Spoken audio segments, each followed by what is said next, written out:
Welcome to the March monthly economic update.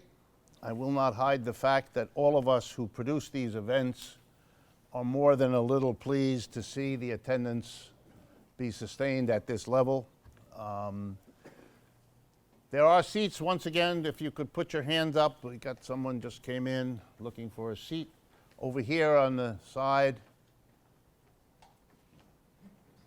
I guess people don't want to walk through the gauntlet here and all that. But there are seats over here in this corner.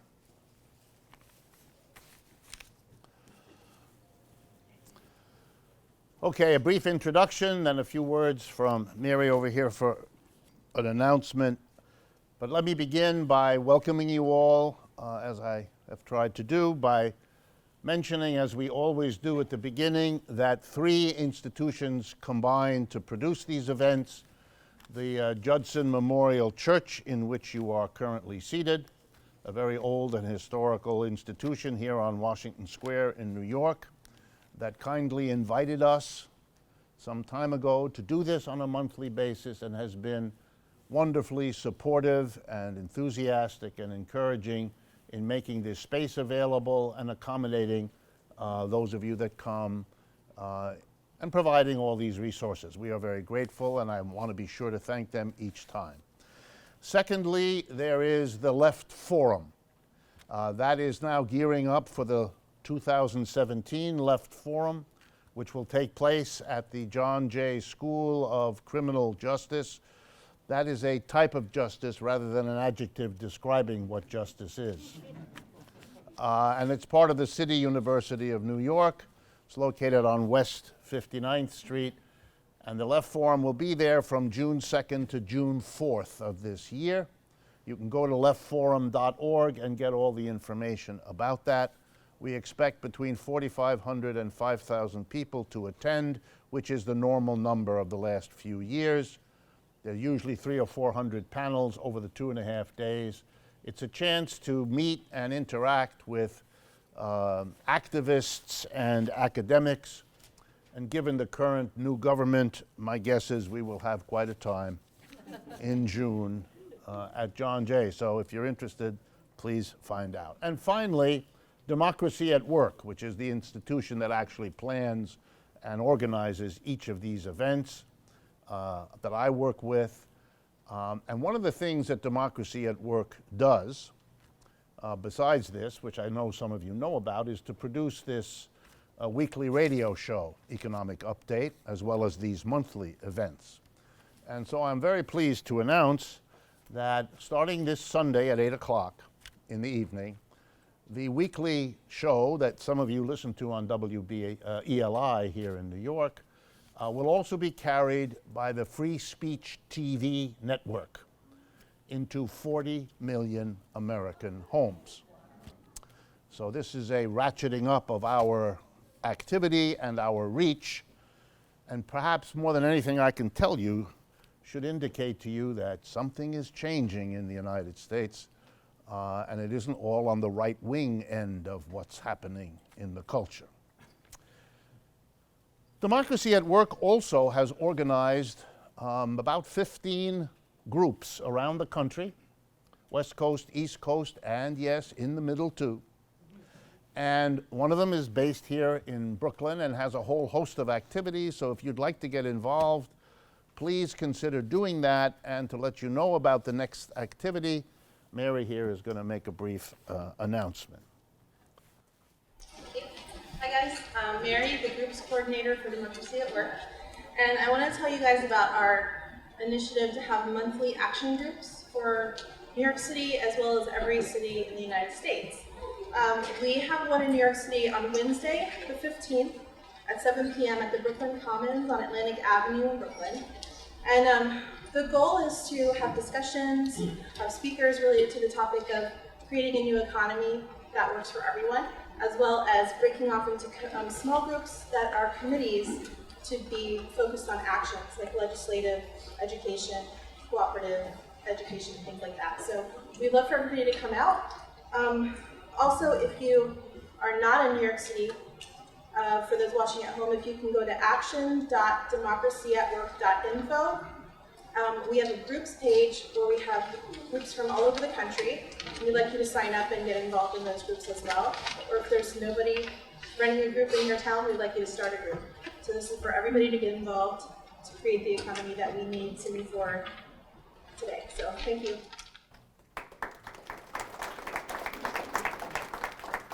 Thank you. One more time, anyone have a seat next to them that's empty or nearby? Anyone?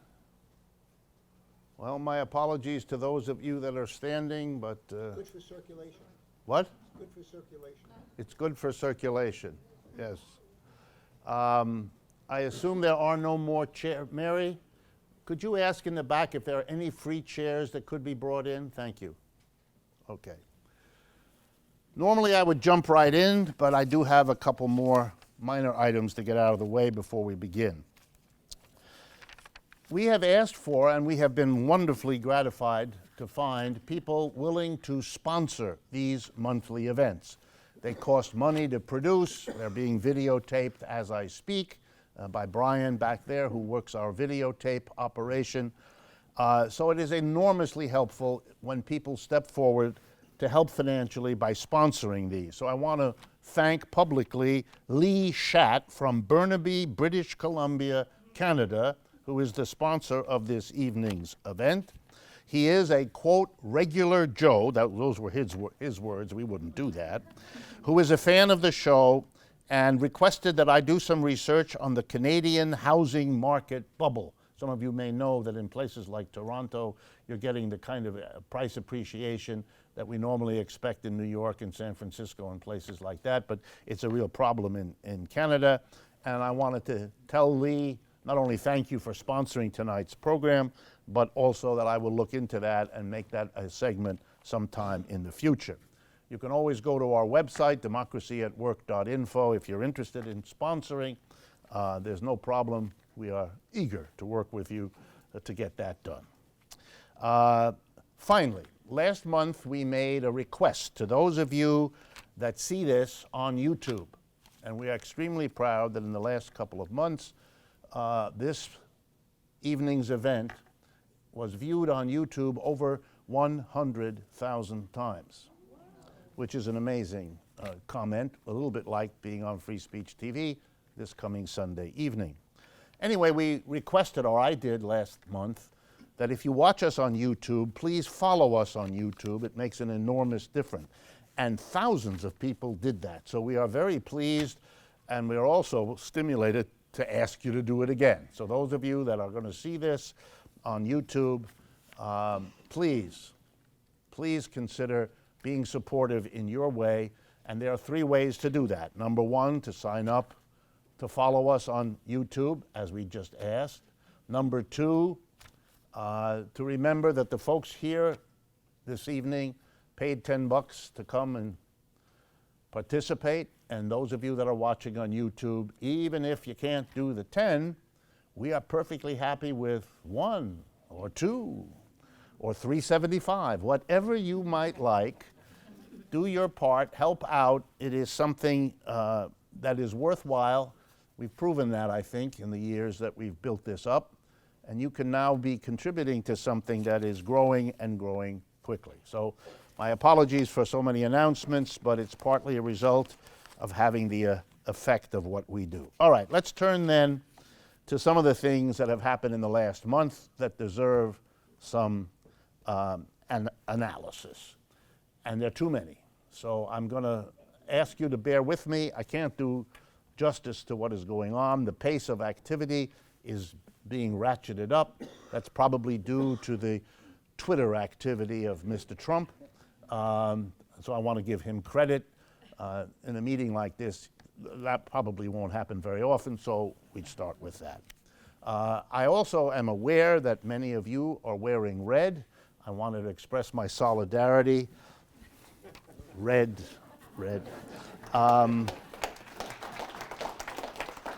And as you may have seen on the announcement, I'm going to talk a little bit about International Women's Day and the strike and the importance of that economically and politically in the United States, but we're going to get to that a little bit later. All right, and we're going to do this kind of quickly. Some of the highlights of what happened in the last month. The Republican Party has come in with an alternative plan, sort of, for a replacement, sort of, for Obamacare, for the extension of medical insurance accomplished by the Obama administration in the last years of his, well, actually throughout his presidency. The president and the Republican Congress are committed to repeal Obamacare, and so the issue has been, with what will they replace it? In order very quickly to comment on that, let me remind you what the core achievements, strengths and weaknesses of Obama's program was. The achievement, the strength, basically the most important one was to extend medical insurance to millions of Americans who had no such insurance before. That was achieved, and Mr. Obama deserves the credit for having pushed that as far as it did, as he was able to go. He was not able to achieve a number of other objectives. For example, controlling the cost of medical insurance and medical care. No progress was made on that. If anything, that went backwards in terms of the actual costs people have to pay. And that's true even with the subsidies that Obamacare had for low-income people to get the insurance that was now available to them. Often misunderstood was that there was another achievement of Obamacare, namely that the costs, and there were some substantial costs, particularly in subsidies for poor people, that the cost of paying for that was accomplished by Obama by taxing rich people. You had to pay an extra tax if you earned $200,000 a year or $250,000 as a couple, if you were filing jointly in your taxes. Those people had extra money to pay. Now, I wouldn't cry a long time about it. These are the wealthiest people in the United States, and there was a graduated structure, so it hit them harder, the higher their incomes. And therein is an important achievement of Obama, but also the clue to why the Republicans are undoing it. It has nothing to do with medical care. It really has nothing to do with extending medical insurance to people. Because as you could see in the last 2 days, once people began to react to it, all kinds of Republican politicians are now nervous that they're going to be losing substantial votes in their districts as people begin to realize they're going to lose coverage or have higher costs for their coverage. So that wasn't the issue. The issue was the tax on the rich. And by doing what the Republicans have done, that tax is coming down, probably to next to nothing. And for wealthy people, this was the important thing. They are the supporters financially of the Republican Party, and they will have to pay the tax this year, 2017, under their new proposal. But as of January 1, 2018, that tax will not be significant. To give you an idea, if you are in the 1/10 of 1% in this country, the tax you will save is $197,000 a year. Now again, for you and for me, that sounds like a lot. Let me take that back. It is a lot. But for the top 1/10 of 1%, it actually isn't, which makes all of this noise about getting rid of the oppressive Obamacare when it's really about saving taxes to people who don't need it gives you an idea of the craziness of American politics. It's very kind of sad to watch. But in the process, we will reduce the number of Americans who are covered by medical insurance. And we will hear endless noise about mandates, because that has been the mantra of the conservatives, and that's been true for decades in this country. Every time there's an effort to do something to help the mass of people, those who are opposed to it, because they don't want to pay for it, can't say, we're opposed to it because we don't want to pay for it. That doesn't sound good.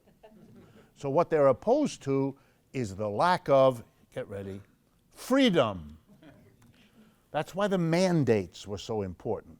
That part of the Obama bill was you have to enroll in medical insurance, otherwise there will be a penalty. And so you could, oh, it shouldn't mandate people. That's kind of not nice or undemocratic or imposing.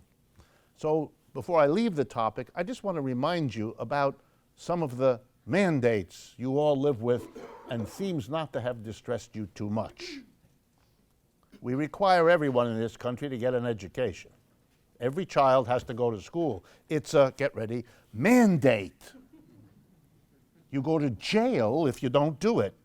If you don't bring your children to school or prove to the government that you have an equivalent schooling in a private facility, you're violating the law. Not too many people, Betsy DeVos accepted, but not too many people are against the mandate for public schooling, and even she understands that the mandate to be educated, she prefers private to public, is an acceptable thing. And the argument is simple. We're all better off if we're all educated. So we're not going to leave it to each of us to decide whether or not we're going to be educated. It's a mandate. So is it a mandate that you have a driving license if you want to drive a car. It's a mandate. Get in the car, no license, we're going to arrest you. And insurance. Every insurance.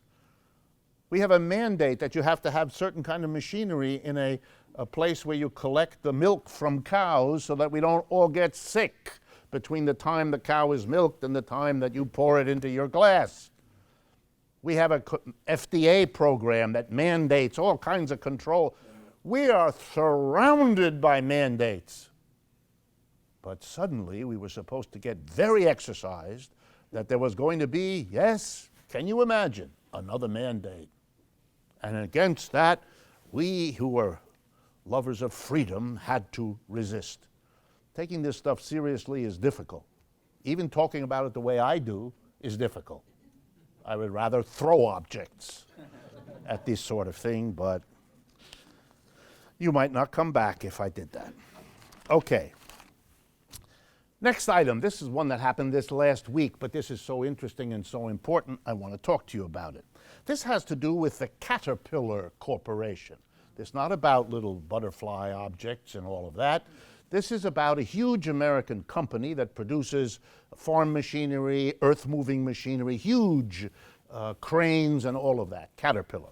It is based in Peoria, Illinois. I know when I speak here in New York City, some people begin to laugh because the concept of Peoria, Illinois has become part of the humor, at least in this part of the country. But there really is a Peoria, it's in Illinois, and Caterpillar, this big company, is there.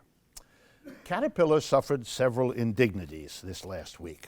First, federal agents raided 3 buildings on their little campus there in Peoria, and this got them mighty upset and took documents from these places. Number 2, a professor named Leslie Robinson at the Tuck School of Business at Dartmouth College up in New Hampshire issued a report that was commissioned by the United States government, and in her report she confirmed what the government's raid was about, namely that Caterpillar, says the government and says this professor, have been ripping off the United States for more years than anyone can remember by a strategy I want briefly to describe to you, not because Caterpillar is in any way unique, the opposite. This is a normal, typical way of doing business. Here's what they did. Caterpillar has about 118,000 employees, so it's a big company around the world. It has really very little to do in Switzerland. So it has only 300 or 400 employees in Switzerland because the earth in Switzerland is vertical anyway, so you can't move it so easily. There's not much business for Caterpillar in Switzerland. So why is Switzerland relevant? It turns out that all of the parts that Caterpillar makes to replace, to repair parts of their huge machines that wear out or have problems, all of the parts were produced here or in a few other places in the world and shipped all over the world, but the paperwork about the parts was handled in Switzerland because there's a lot of chocolate there. That's what I thought at first. I did research. Turns out that chocolate is not relevant. Here's what's relevant.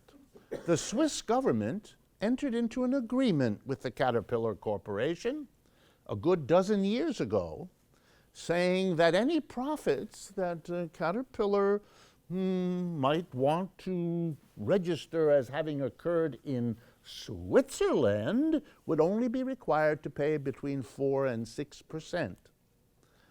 The tax on profits earned in the United States, where Caterpillar is the technical rate, 35%.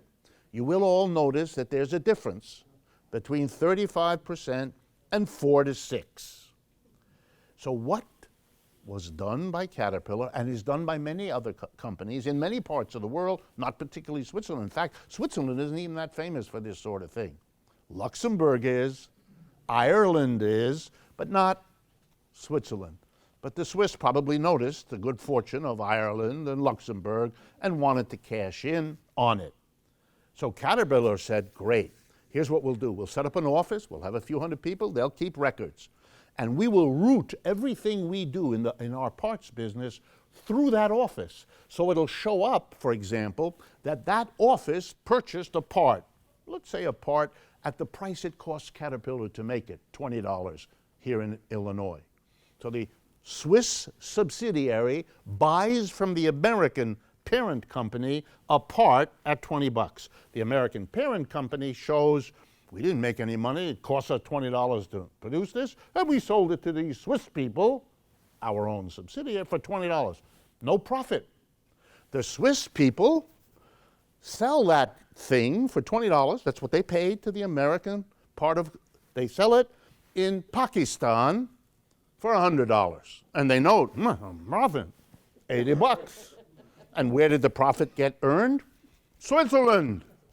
And the tax is 4.6%. Isn't that wonderful? Who arranged this for Caterpillar? A very famous company. If you don't know the name, I'm going to tell it to you now.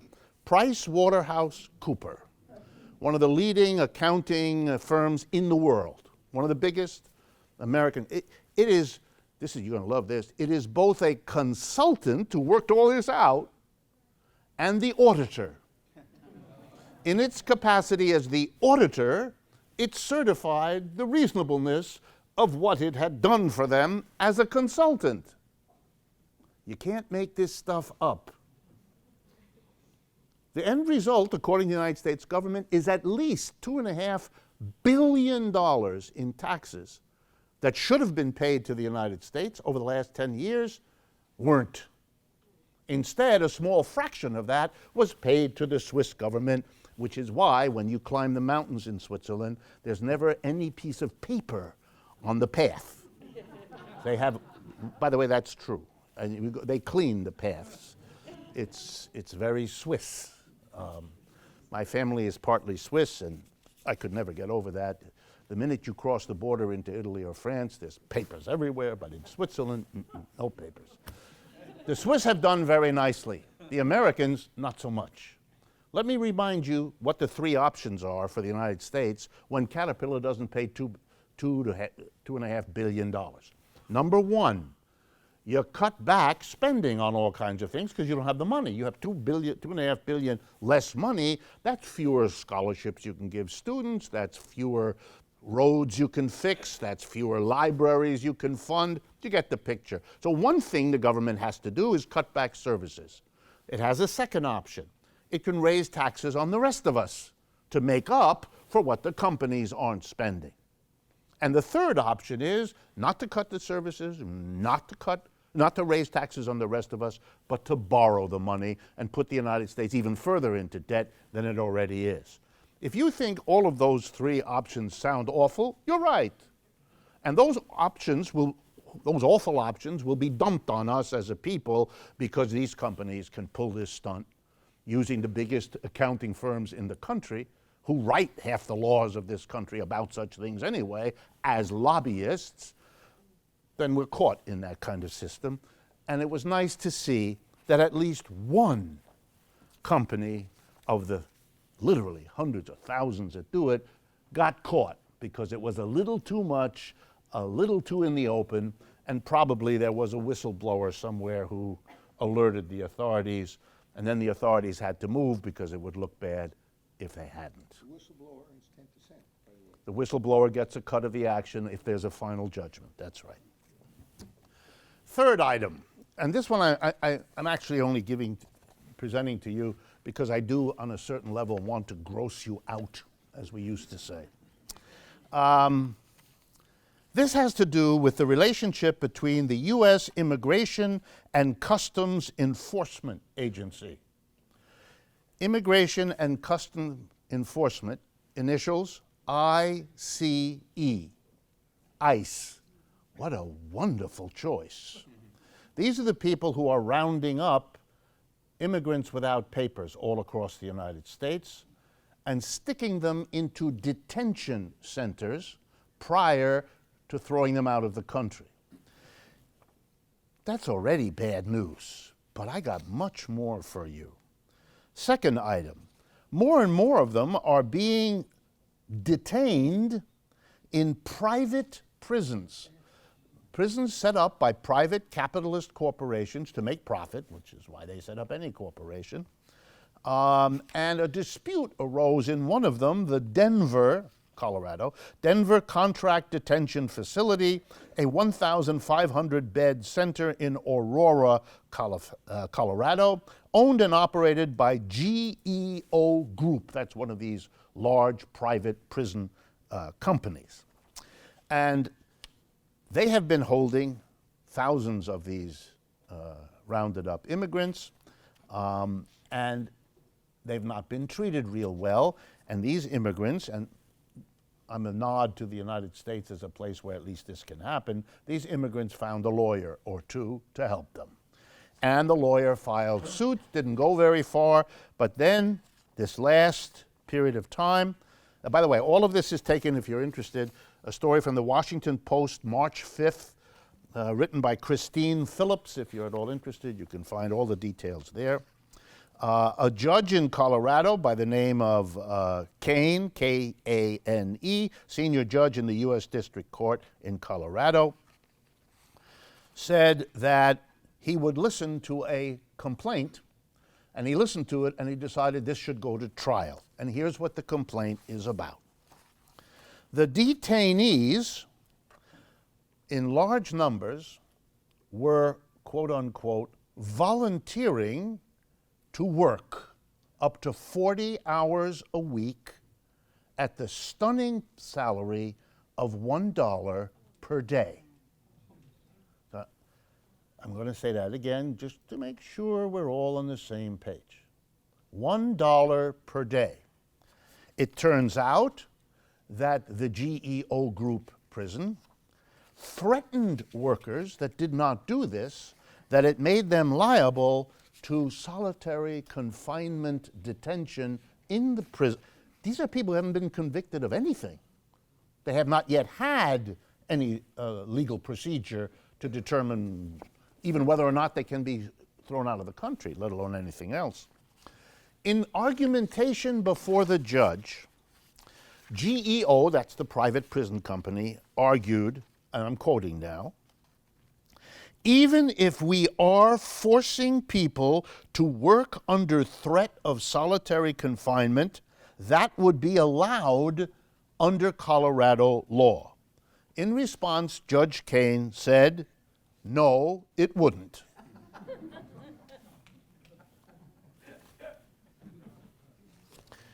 Let me tell you what the title of this story is in the Washington Post of March 5th. This is the headline story.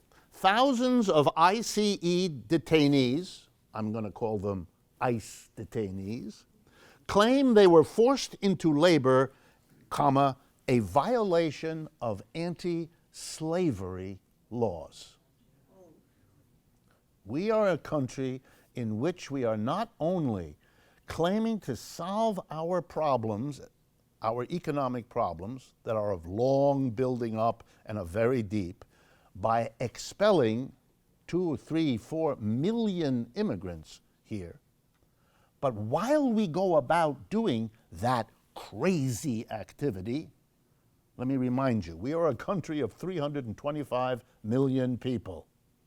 Ejecting 2 to 3 million, which is all that they're talking about, maybe 4, undocumented immigrants is not going to change the basic structure and problems of this society or this economy. It is a distraction. It is not a serious effort to solve anything. And you'll learn more about that as we go through this evening. But as if that weren't bad enough, we are detaining them. We are threatening them with solitary confinement unless they work for $1 a day income. And you will wonder, and our children will wonder, why there is animosity towards the United States building on a scale we haven't seen before in our closest neighbors. And now, maybe, you'll remember what some of the stories are. The case now involves, because it's been given class action status, if you know how the law works, it now involves 60,000 immigrants. So we're talking significant numbers. All right, the issue of slavery. Let me stay with that for a minute. A week and a half ago, I believe it was a week and a half ago, there was a conference at Harvard University. As you all know, Harvard University is, or maybe you don't know, the richest university, probably in the world, but certainly the richest university in the United States. Nobody's even close. A source of immense pain for places like Yale and Princeton. They try real hard, they haven't been able to do it. And one of the reasons is Harvard got a bigger start earlier on in raising money. And that's what the conference last 10 days ago was about. It was called by the president of Harvard, Drew Faust by name, a female, a woman, who's also a historian of the American South and of the Civil War. And the conference was about, it was attended by hundreds of people in Cambridge, Massachusetts, and by 1,000 more online. It was to discuss the relationship between Harvard and its wealth, on the one hand, and the institution of slavery in the United States on the other. It was at their conference, there were many panels, one of which was addressed by a quite well-known professor of history at Harvard named Sven Beckert, B-E-C-K-E-R-T. And let me read to you what he said. Quote, "Some of our most esteemed educational institutions," I've got to stop here. Please appreciate that. Normally, Harvard is in a class by itself. At least for itself, it is. It is not among the institutions at all. So you know that if they begin by talking about themselves saying, some of our most esteemed, it's not going to be good. Because when it's not good, they want to be one of many. That's very important. So let me finish his quotation. "Some of our most esteemed educational institutions are also the product of some of the most horrific violence that has ever descended upon any group of people," and he's referring to slaves not only in the American part, but any slaves anywhere who were making money for individuals who ended up giving a part of that profit from slavery to Harvard as a contribution early in its life. So let me say two things. One, I want to congratulate Harvard for facing up to this. This is something that history students who have been interested in this subject have been discussing and debating for 50 years. Harvard needed to pretend that wasn't going on for most of that time. So now finally that pretense is over, and there is a recognition that institutions like this have a deep history with roots in some pretty awful stuff. And an honest exploration of that would then, of course, have to ask the troubling question, one, what were the long-term results for Harvard of its complicity in American slavery, of its benefiting from American slavery?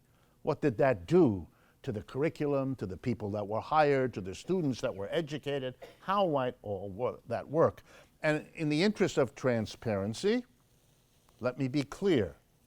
I'm a graduate of Harvard, too. That's where I went to college. We're leaving. Don't leave, don't leave. So this is not out of some other place that I'm coming. This is, I'm coming to terms with my own education as well. Well, here's the second thing I would ask you to think about. Good that you're facing up to your complicity with slavery. Unfortunately, Harvard, that's not the only complicity you've got to deal with. You have been given money by people who have polluted this earth on a scale that we're now beginning to come to terms with. You have been given money by people who ripped off endless waves of immigrants in countless industries over the last 200 years. The garment industry here in New York, countless others. You are complicit in the wealth that was created here because it was concentrated in the hands of a relatively small number of people who wanted their children to go to Harvard and made sure that that institution was friendly for them. Another note of transparency. I got into Harvard as a big mistake. I didn't come from the right family. There were times in Harvard's history, to be fair to them, that they took people who clearly proved later on to be a mistake. But at the time, they thought it was charitable and kind, and there ought to be a few of you here, just, you know, what would we call it nowadays? Diversity. I was an early you didn't want to take the diversity too far, so I'm white and male and all of that. So it was, well, it was diversity in Harvard sense of the term. They're more broad-minded about these things now. But if they're going to come to terms with their history, they ought to come to terms with all of that history. Slavery is a good place to start, but it's not a good place to finish. It's not all there ought to be.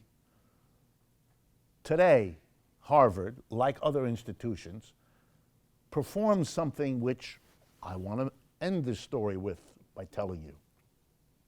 Harvard enjoys tax-exempt status. It is not required to pay taxes, not on the dividends it gets from the shares it owns. Let me remind you, $36 billion, I believe, is the current value of their endowment. That's their savings, their pot of gold. They earn millions and billions, what am I saying, millions, billions in dividends, interest, rents, and so forth. Their tax bill on that is, ready? Nothing, zilch. You all pay more taxes than they do, and you don't have $36 billion. Another one of their taxes that they don't pay is a property tax. See, if you live in a community, you have a house or land or an automobile, many of you know that, you have to pay an annual property tax to the town, that's how we work it in this country, where the property is registered or located. Harvard is an enormous institution with hundreds of buildings spread out over some of the most valuable land in the world, in Cambridge, Massachusetts, in Boston, Massachusetts, because in Boston is where the Harvard Medical School and certain of the schools are. They're not all in Cambridge. They don't pay property taxes. This becomes interesting because a large part of Boston is very poor people right now. And those poor people don't get the services they need and want because a major owner of property doesn't have to pay taxes on that property. The poor people who need the services don't get them because a $36 billion institution is exempt from paying taxes. This is called Robin Hood in reverse. You steal from the poor to make the rich a bit more rich than they otherwise were. Aren't all nonprofits tax exempt? What? Aren't all nonprofits? Yes, they're not the only one. Universities have this pleasure. Churches have this pleasure. Medical institutions have this pleasure. Educational, religious, so on. But Harvard is among the richest of them. Here, let's give Harvard its due with a little poke. You are the richest. You couldn't possibly justify this on the grounds of need. You couldn't justify this on the grounds of, you know what? You couldn't justify it on any grounds. Because the reason that exemption was given to Harvard, to Yale, and others had to do with their origin hundreds of years ago. The one I know best, Yale University. But the same applies to Harvard. Here's the story. Those were Protestant communities that were established by colonists, mostly from England, who came and did something to the local Native American population that we know is not anything we want to discuss. Fortunately, they went away, or something happened to them we can't remember. So the colonists settled in, and they were Protestants, Bible-fearing or Bible-thumping or whatever you call it, people. And they wanted churches. Protestants are like that. They wanted churches, and they didn't have any. Well, they could solve that problem. They built them. They built them. But the problem was they didn't have any ministers to minister to them in the church. And what were they going to do? So they hit upon an idea. Let's set up a school to train ministers to sit and preach in our churches here in New England. So they did. That was the origin of Yale. That was the origin of Harvard. They were schools for, and here was the thought. This is expensive. We have to train these people for several years, and they're not going to make any money, and then they're going to be ministers, and they don't make much money that way either. We really can't do this if the institution has to pay taxes. So we're going to give it a tax exemption. And the rationale written down. We, the community, benefit from this. It's a community benefit to have ministers in our churches. So it's reasonable for us to get this benefit to ourselves by giving them a tax exemption because they serve the community. What portion of Harvard or Yale today, would you guess, is busily training to become Protestant ministers? The answer is, if not zero, really close to zero. Even in the divinity schools, which they both have, they're training people who go all over the world. The logic of giving them a tax exemption because they serve the local community disappeared centuries ago. Why is it held on to? Because they don't want to pay taxes. They want to be rich institutions, and so indeed they are. They have a lot to face up to. It isn't just slavery.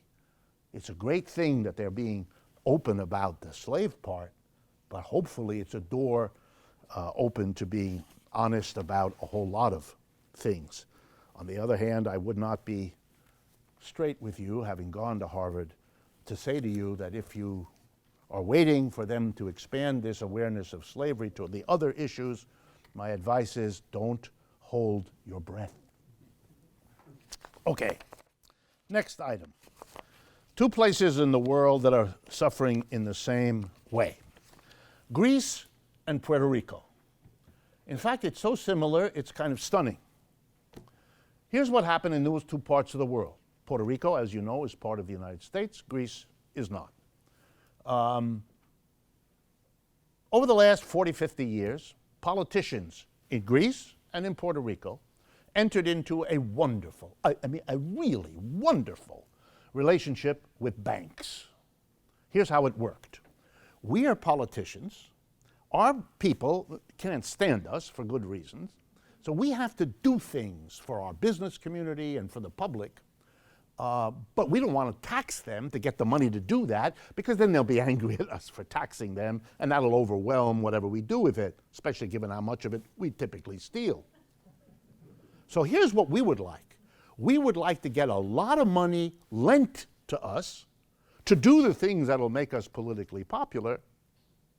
The bank said, oh, we're the right place to come to. That's what we have, money. We'll give you a loan. You got to give us a nice fee for finding us, we who have found you.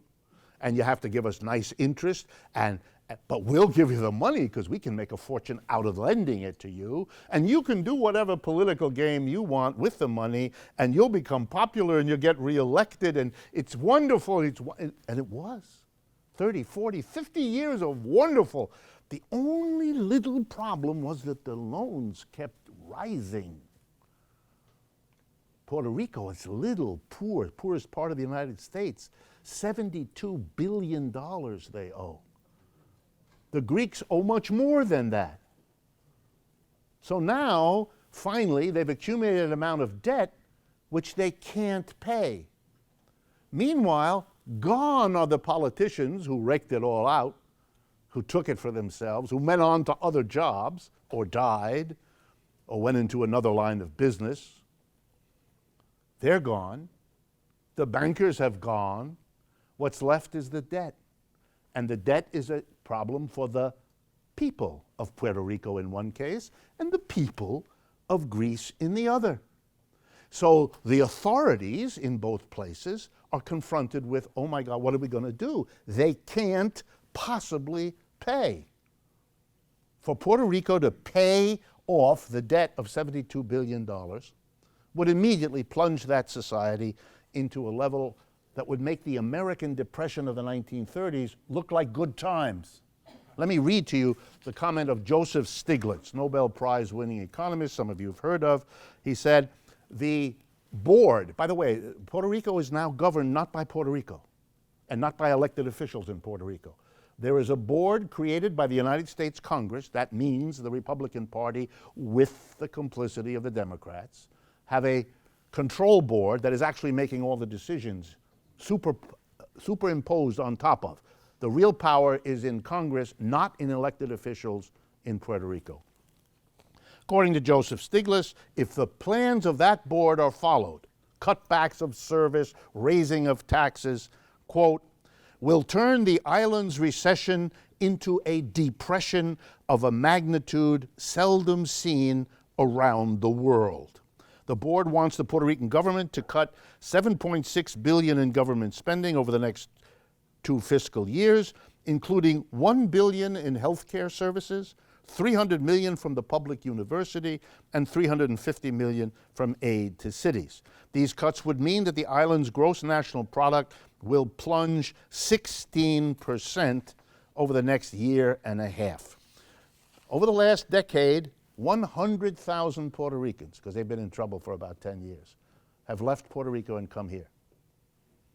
We are busily pushing Mexicans out as we busily bring Puerto Ricans in. Puerto Ricans are citizens of the United States. They don't have the border traverse problem, but it gives you another dimension on the dementia of our labor policies and our immigration policies. The island's unemployment rate at 12.4% is currently twice as high as the U.S. average.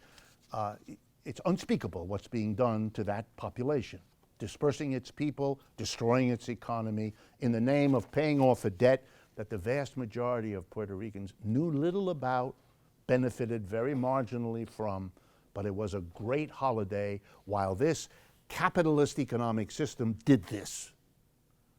And it didn't just do it in Puerto Rico. It's exactly the same issue in Greece. The leading politicians entered into arrangements with big banks. By the way, which banks? The same banks that were doing it in Puerto Rico. Goldman Sachs, Citibank, the same ones. Same plan. Wonderful loans, lots of money, big politicians able to do all kinds of things, and now you're stuck.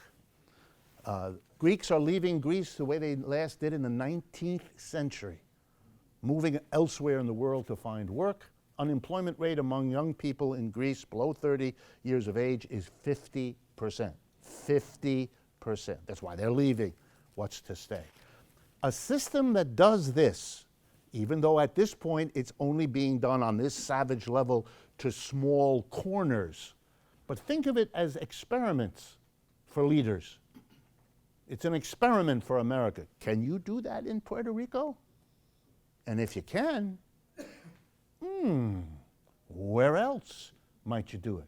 You know, the state in this country whose finances are so messed up that it's close to Puerto Rico, not quite, Illinois, no minor state in this country, a big one. It has that city you heard of, Chicago, in it. You know, it's big. Maybe there's a test here. Maybe the same Republican control board applied to Puerto Rico will be extended in its authority and cover other areas. Next item, quickly. A cost of Mr. Trump's. Well, this story refers to the Trump Slump. This is an interesting story from Market Watch. Some of you listen to that program on NPR. The Trump Slump is ruining America's most successful export. I thought you might be interested, just like the story of Puerto Rico tells you about millions or hundreds of thousands coming here to look for the work while we eject other Latino people at the same time. Well, here's another one. The single most positive export of the United States, that is, an export that is so much bigger than the corresponding import that it really helps the balance of payments, as we put it, may surprise you. It's not a product, it's a service. It's tourism. This country now relies in significant ways on massive numbers of people coming here for vacations, for shopping, et cetera, et cetera. And just to give you an idea, on the list of the biggest exports in the United States, travel and tourism, number one, $246 billion in the last year. Why is this important? Because Mr. Trump's denunciation of immigrants, of Muslims, is killing that business. Large numbers of people are not coming here, are canceling trips, shortening trips, moving to Canada or Cuba, cute, places other than the United States because it isn't a friendly place to come to. Every time you and I read a story about, well, there were the two, I believe they were engineers from India who were shot in a bar. One of them, I believe, was killed. You read that kind of story, and there were other stories like that, people being taken up by the cops who think that they are from someplace or other, their geography never being that big a topic in American culture. We're turning off a major export. That's going to be a negative effect of Mr. Trump's policies on his own plans to solve economic problems, because that's going to lose jobs. And you know where it's going to lose jobs the most? Right here in New York, since it is a major tourist destination and has been for a long time. Mr. Trump has not tweeted on that subject. Once again, I would not hold my breath. The last short item before we turn to the major topics that I want to talk about has to do with wealthy people. I want to always do a little of that because I can tell from some of your comments that when I talk about really wealthy people, some of you get really excited and feel better about life. Probably under that American idea that you too one day can be in that situation. If you believe that, you need a different kind of help than I can provide. So, but I can provide you with some information. Every year, Bloomberg, the most important financial news service in the world, issues an index. It's called Bloomberg Billionaires Index. It gives you a profile for each of the world's 500 richest people. Now a little bit of Bloomberg. See the biggest movers and compare fortunes or track returns. See? Excitement at watching the rich people do whatever it is rich people do when they're being rich.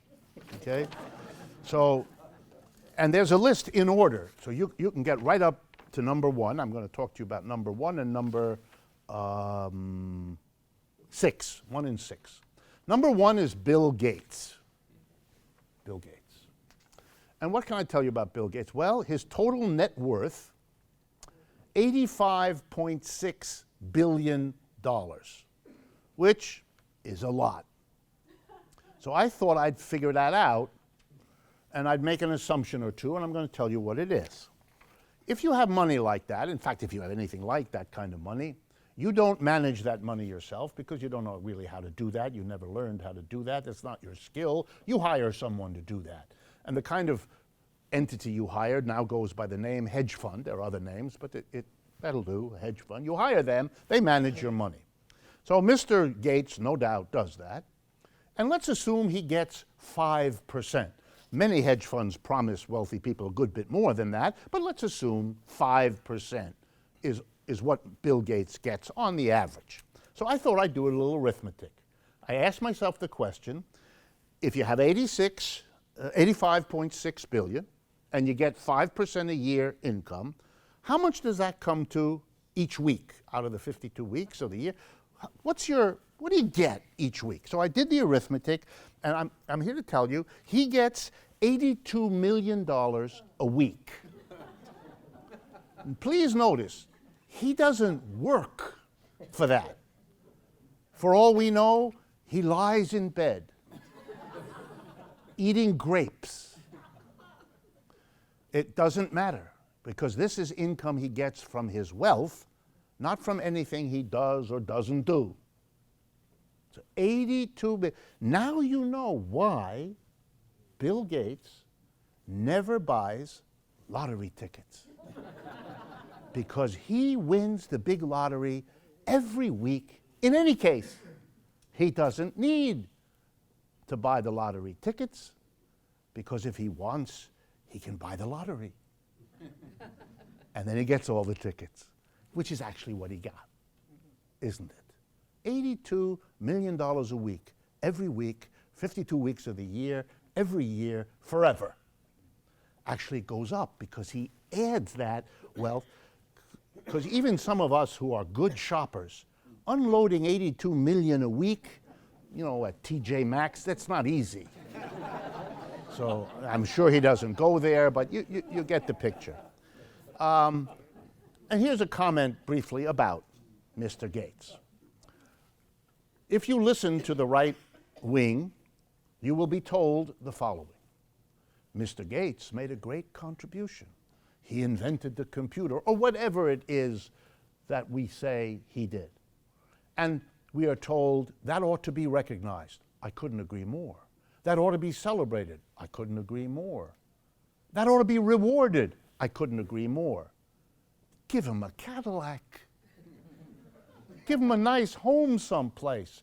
Give him 6. This is obscene. This has got nothing to do with giving a contribution that could be and should be recognized. This takes the notion of a contribution and gives it a reward that is so completely out of the league of what was done here that you have to wonder that it really has nothing to do with that, and it doesn't. He's a billionaire because he has a monopoly on something for a while. He didn't invent monopoly. He invented some technical breakthrough.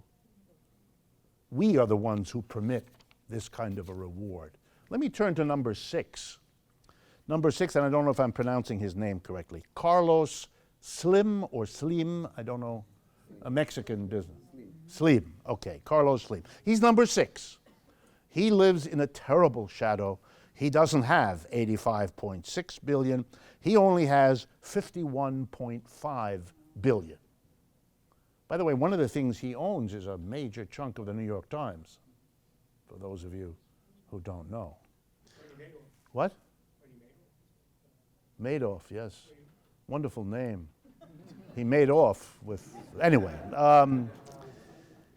So I asked the same question. Assume Mr. Slim puts his money with a hedge fund, they get him roughly 5%. What does that work out to? He gets $50 million a week, every week. He is a Mexican citizen, a businessman. His fellow citizens are suffering the immigration crisis and everything we've been talking about on a massive scale. What could be done for those people with $50 million a week is staggering. They might not have to have solitary confinement or $1 a day for their work. They could have all kinds of help readjusting to this situation. But no, not in modern capitalism. Modern capitalism creates Carlos Slim with his 50 million a week side by side with Mexicans who are shot trying to escape from one country's poverty in order to get to another country's slightly less poverty. Something to think about. Okay. Let me turn then to the items for, no, there's a couple little ones still. Defense, you know that Mr. Trump announced that we're going to increase the defense budget by 52, 3 or 4, 54, something like that, $1 billion, okay? So a comment, I'm an economist, so I ask, gee, what does that mean? What is that?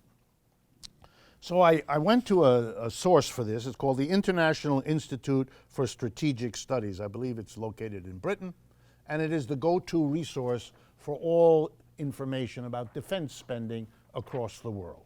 They know how much each country does. And here is a list, if any of you are interested. All of this available on the internet, Google, International Institute for Strategic Studies, 2015. The United States is number one in the world on spending on defense. Of course, you might not want to call it defense. Probably not, but we call it defense, and it's not for me to quarrel with the name beyond what I've obviously just done, okay? The United States, 2015, spent $597.5 billion on defense, 597.5. Number two in the world, spending on defense, China, People's Republic of China, spent $145.8 billion. So let me do this again. The United States spent just shy of $600 billion, and the Chinese roughly $150 billion. Third country may surprise you. Third country, Saudi Arabia. Comes in third at $82 billion. But it isn't really their money, is it? It's yours, because you buy the oil and the gas that goes to Saudi Arabia and then comes back and buys American armaments. Saudi Arabia doesn't make much in the way of armaments, does it? Number four, Russia, 65. Well, let's put Russia and China together. That's roughly $200 billion. Russia and China together, $200 billion. United States, $600 billion. You understand? We already spend 3 times the combined spending of China and Russia. What is this for? The United States spends more than the next 10 countries in order, combined, folks. The next 10, if you're interested, United Kingdom, India, France, Japan, Germany, South Korea, and Brazil. There they are, the 10 after the United States, and altogether, they spend less than the United States. What are we expanding our defense for? We've overwhelmed them. By the way, most of the 10 countries that we spend more than are allies of the United States. They're not our enemy, they're our allies. The only ones you could claim might be enemies on this list would be China and Russia. Just bizarre. So what is this about? What is this hoopla about we're going to be ready and what? We're more ready than anybody else. We're the only country that is sending troops all over the world to fight, in Afghanistan, in Iraq. I mean, we picked those countries because they're the furthest away. What's this about? Here's the economics. Spending money on the military is an economic proposition. All over the United States, there are military bases. All over the United States, there are companies producing uniforms, guns, ships, planes, missiles, everything else. Those industries are located in key states.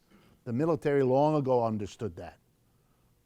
Those states pressure their congressmen and women to spend the money that keeps the jobs and the money circulating. Who cares that those things are not needed?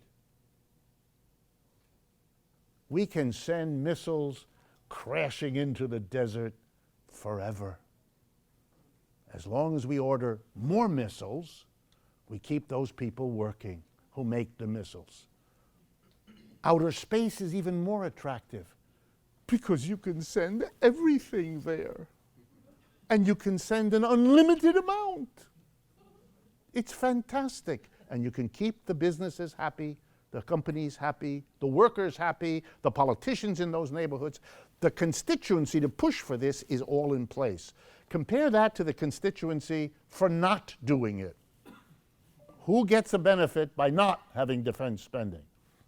Only the general population who might have in their head the idea, gee, if we didn't use the $52 billion to enhance our already overloaded military, what we could do with $52 billion to transform the life of people in this country. Last one, before we get into the big one. This struck me, and this comes from a really reliable source, Time magazine, in case you missed it.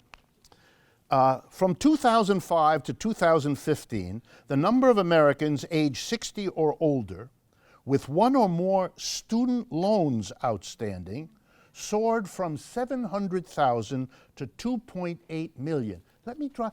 These are people who are 60 years of age or older and still carry student loans. Careful, you're laughing at ourselves here. Let me drive home to you. According to the Consumer Financial Protection Board report on this subject, more than a third of those aged 60 and older with student debt had foregone medical care, including prescription drugs, to afford making their loan repayments. In 2015, nearly 40% of borrowers over 65 were in default. That means their credit is wrecked, which means, because of the law in the United States, you cannot use bankruptcy to get out of a student loan. You can use bankruptcy to get out of almost every other kind of loan, but student loans are not allowed into the bankruptcy courts, which means that for this 40% of borrowers over 65 who were in default, the government can garnish their tax refunds and their Social Security checks to force the repayment for their loans. From 2002 to 2015, the number of people 50 or older whose Social Security checks were garnished, that is, money taken from them, has increased by more than 400%. If someone dies with student debt, the balance owed is skimmed off what they can leave to their descendants. Germany, a few months ago, passed a milestone. In Germany, the cost of tuition to go to college is zero. Not only for every German, but for anyone. Anyone in this room can apply to a German university. If you get accepted, the fee to you is nothing. Zilch. What? Good question. I don't know the answer. You still have to pay, your room and board, your upkeep, but there's no cost to going to university. The United States, one of the richest countries on earth, allows people to confront the fact that to get an education, if you don't have money, will entail a debt that you won't even escape when you die. What is this?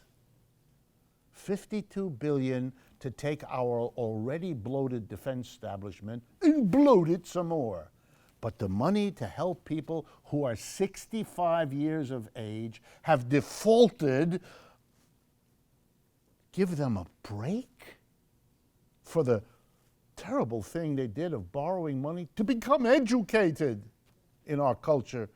I mean, I fancy myself a clever user of words. I can't figure out the right words to capture this story. And here it is in Time magazine. So everybody who gets Time magazine can read about it. And you always have to wonder in our culture, where does that go? Okay, let's turn quickly then to the major topics. I took too much time on the smaller ones, but I've been a teacher all my life. I look around the room as I talk, and if I sense that I got your attention, I stay with it. Just so you know my method.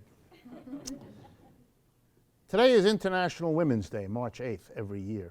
And that's why many of you have red outfits on, and that's doubly appropriate. I wanted to say just a few words, partly to show my own respect and admiration for particularly what's happening this year. If I have my history correct, it starts in I wrote it down, and I'll make sure I get it right. 1909, here in New York, the first recorded organized Women's Day event. And I thought you might draw some interesting historical implications from some facts about this origin over 100 years ago.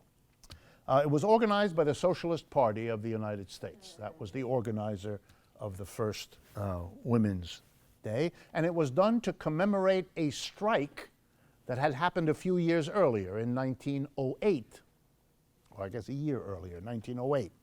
And that was a strike of the International Lady Garment Workers Union here in New York City, a very militant, powerful strike. So the origin of International Workers' Day is all about labor, about working women, and about socialism. Today, President Trump tweeted about International Women's Day, in case you missed it.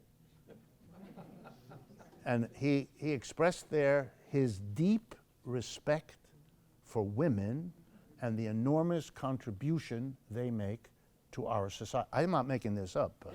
Go check it, you will see it. The roles they serve, okay. I assume these are not seated, oh no, anyway. He did not specify any particular part of the women that he, okay. It was an effort. It was an effort. It was a commemoration of International Women's Day in 1917 in Russia. That was the beginning of the Russian Revolution. It actually started around a march by women to celebrate Women's Day. And it has been a very important holiday throughout the history of the Soviet Union.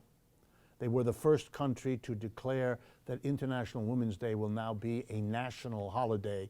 We haven't managed that yet, but I'm sure we will sometime in the next century, maybe.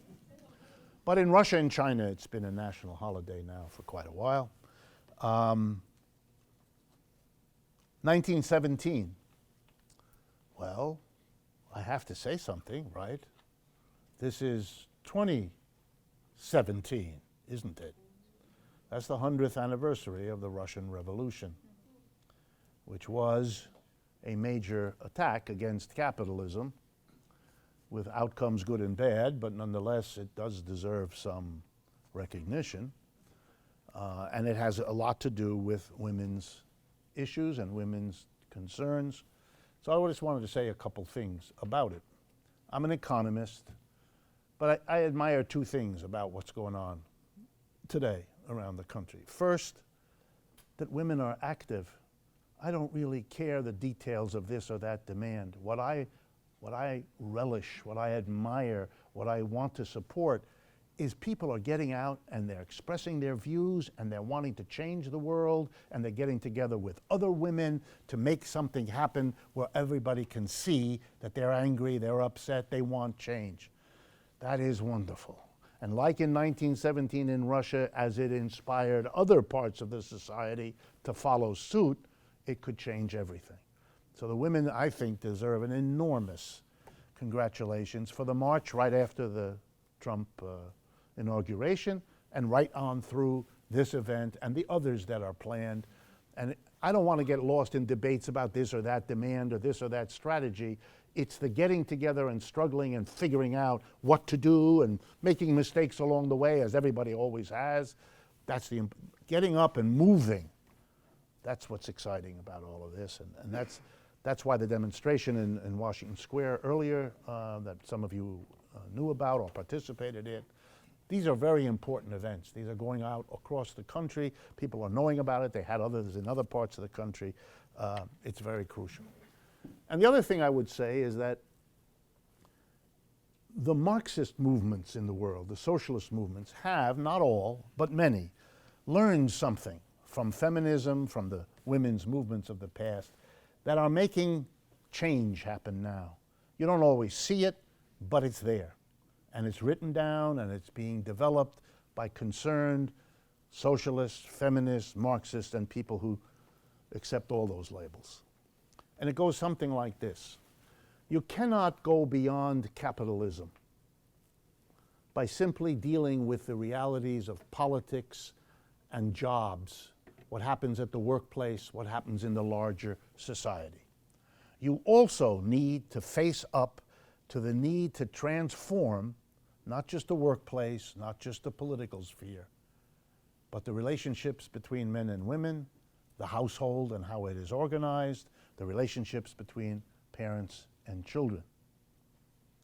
If you don't, and this is something that the Soviet Union's history teaches, if you don't, you can make dramatic changes in politics and dramatic changes in economics. But if you leave the household as a special place for women to be defined, where men are occasional visitors but focused elsewhere, you have left in place an old, pre-capitalist, anti-socialist institution, and it will undo the progress you make everywhere else. You leave untouched the residue of the past in our personal relationships, and you will thereby compromise what else we can do. Let's not make that mistake again. Let's be careful but honest. We have to interrogate the way we interact with one another, male and female, parents and children, in that household as much as anywhere else in society, to shape what we want. Equality means, finally, to break all of those stereotype patterns that punch people into particular roles that have nothing to do, like child care, which has, what is that about, to make that the province particularly of one gender as opposed to another? And I could go on. But this questioning of all of that is wonderful to see. And the return of a women's movement to be aware of its origins in the socialist critique of capitalism, its role in helping to develop some of the most important challenges capitalism has faced.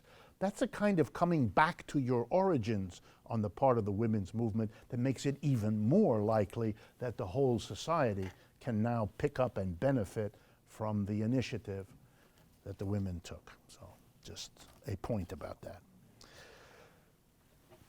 Economic change, social change, something that I wanted to talk about because a number of you have asked me to, and so I wanted to. How does economic change happen? Well, many of you know that I am a proponent, I am an advocate for worker co-ops, for a change in the way the workplace is organized so it isn't hierarchical, it isn't top-down, it isn't capitalist. It isn't got a few people who are major shareholders and the boards of directors they select to tell us what to do, where to work, how to work, what to do with the fruits of our work. And instead to make it a democratic process that all the workers in every workplace together arrive at. But many of you have questioned, and you're quite right, even if we were able to achieve that, could that really make the big change? Wouldn't such worker co-ops be subject to the rules of the market and to the rules of profit making and to competition with one another, etc., that we associate with capitalism? And the way to answer this question is actually to do a little bit of history, very briefly, with you. To ask the question, how did slavery disappear? How did feudalism disappear? Because it's going to give us big clues about capitalism and whether it is disappearing, and if so, how that will work. In slave systems, people broke away from slavery over and over again. Sometimes the slaves revolted. The history of all slavery is the history of those revolts. For those of you who don't know, there was an American Marxist historian whose greatest achievement was to talk about and to analyze the slave revolts in the United States. Man's name, if you're ever interested, Herbert Aptheker, an American communist, wrote a book, Slave Revolts in the United States. It was a path-breaking work. What he basically said was, I'm going to go find every instance, whether it's 3 guys over here or 2 women over there or whatever, who revolted against it. And here's what he discovered. There were revolts all the time. They were all over the place. The notion of docile slaves is a notion developed by the masters who hoped to inspire docility. But in fact, there were revolts. Many of them failed, probably most of them. There weren't enough people. They didn't have the right resources. They didn't have enough allies. All the usual reasons you can imagine. But eventually, after hundreds of years of efforts, enough was learned and enough was adjusted that you could have the conditions so that a revolt could become successful society-wide. Lots of efforts. Some of them succeeded. Slavery was abolished for a month, for 5 years, for 50 years, and then it fell back because it hadn't yet achieved all the conditions to allow a breakthrough. The same is true with feudalism. In feudalism, serfs revolted. Often serfs didn't revolt, they just ran away, like slaves, by the way, ran away. They didn't push back against the master, they ran away. I mentioned Robin Hood before. How many of you know the stories of Robin Hood? Grew up with it, right? Some of you? Robin Hood is a story about a whole bunch of serfs that ran away from the manor into the woods and then got good at bows and arrows, and when the lords came to fetch them, they shot them with the arrows, which slowed the lords down. It turns out it's harder to ride quickly when you've got arrows sticking in you. It slows you down. So they revolted, they ran away. By the way, when they ran away, they had to figure out, how are we going to live in a group in the woods? If you actually read Robin Hood, they developed a kind of a commune in the woods. They didn't have a lord and serfs. They didn't replicate. They broke away, and they didn't want to do again what they had run away from. Slaves often did that too. And they wanted freedom. They wanted a chance in life. They didn't want to be under somebody else's thumb. Well, what about capitalism? It's the same. It's the same. Are there workers who say, I quit? Remember a song not too many years ago? Very popular in this country. Here was the title of the song. Take this job and shove it. That's a revolt. No, that became a very important song to all kinds of people for whom it expressed exactly how they felt about their employer and their job. I remember vibrating to that song. It was about me. I had thought that over and over again. I hadn't quite dared to say it, but I had thought it. And we have people who strike, don't we? Who revolt. We have people who run away. Young people who decide to go to Vermont and grow organic turnips. What are they doing? They're running away. They don't want that job. They don't want to go in a little cubicle in a tall building in New York City and live out their life thinking about what they're going to have on their sandwich for lunch. They don't want that. So they run away. And they try. Worker co-ops are what they try. Worker co-ops are the woods that the serfs ran into. These are people who don't want to work 9 to 5 in a big corporation. They want to do something else. Some of them last for a few weeks or months. Some of them last for 20 years. Some of them last now for 50 or 60 years. That Mondragon Cooperative Corporation in Spain that I talked to you about from time to time, that was founded in 1956. So it's done a really pretty good job. Started with 6 workers. It has 100,000 now. Nice piece of growth there. The Soviet Union was an effort. China's an effort. Cuba's an effort. Vietnam's an effort.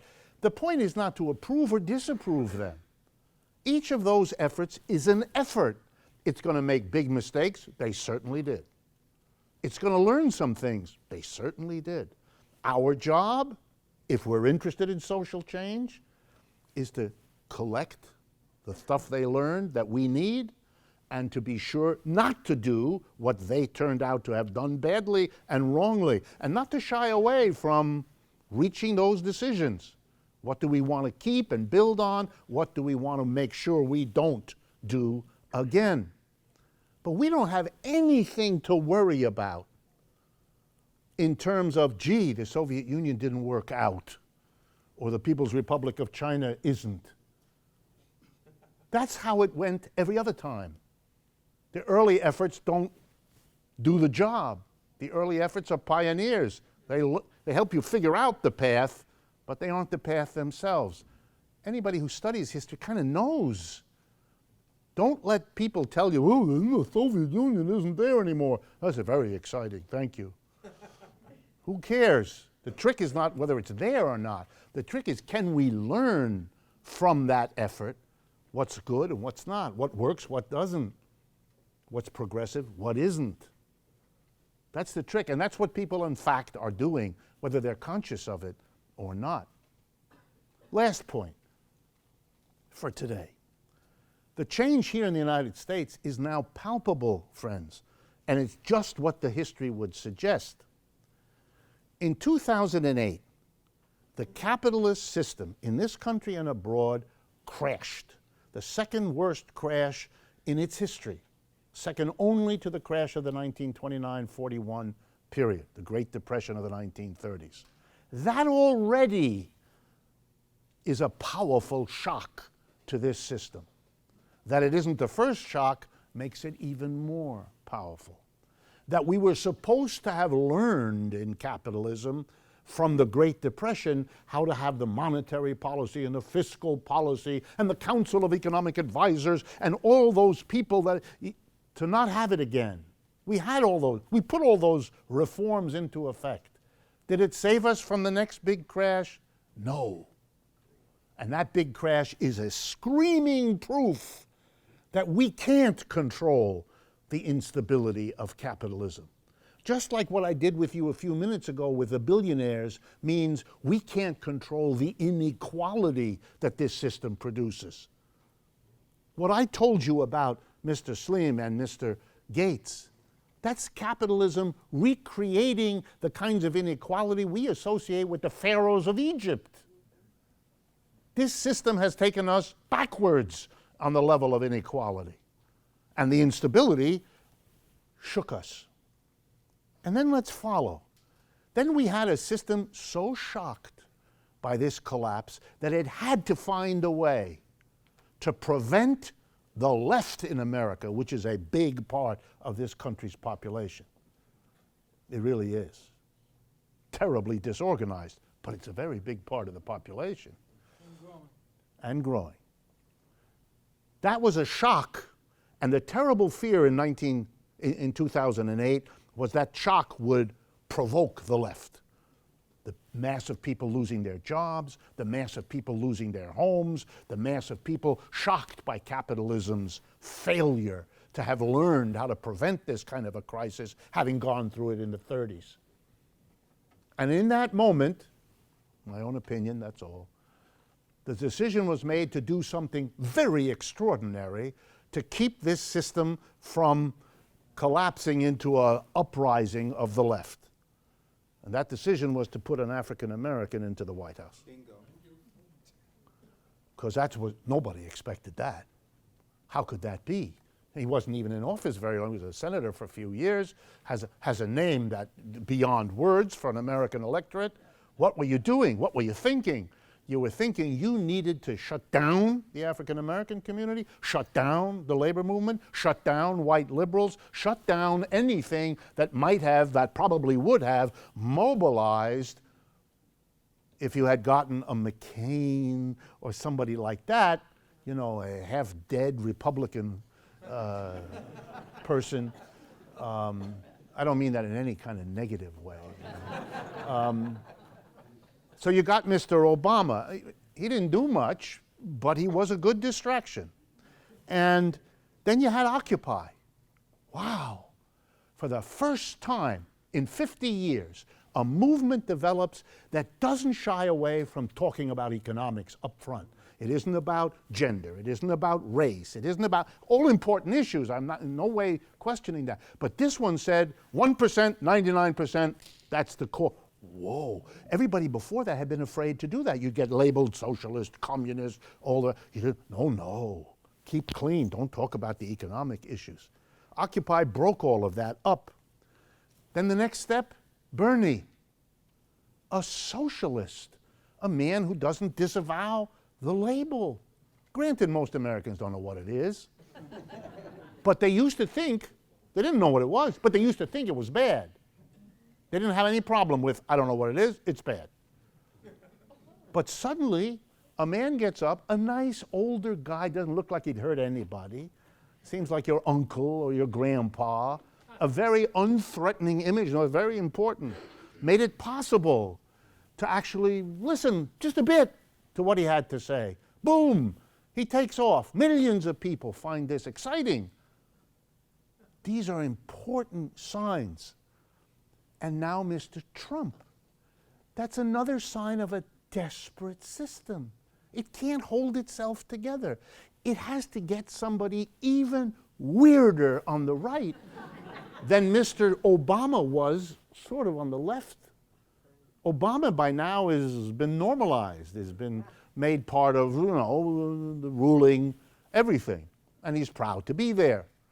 He just signed a contract since we last met for, I believe, $50 or $60 million to write his memoirs or whatever he's going to do. But Mr. Trump is, let's be real honest. I'll be real honest with you. I travel around the country. I give talks everywhere. Between last time and this time, I was in California. I spoke in Berkeley, in Oakland, and in Sonoma, in a place called Rohnert Park. Some of you come from that area, where Sonoma State University is. Huge audiences with wonderful attitudes. But I have to be honest with you. The best organizer for what I do is Donald Trump.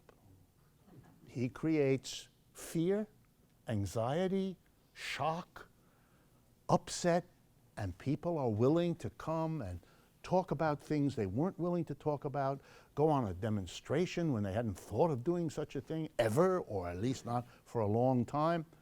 These are all signs of a system that is provoking people to break away from it, to try something else, to revolt, to run away. Every kind of mechanism of pushing back. That's a sign of a system that has reached a very serious moment in its own survival.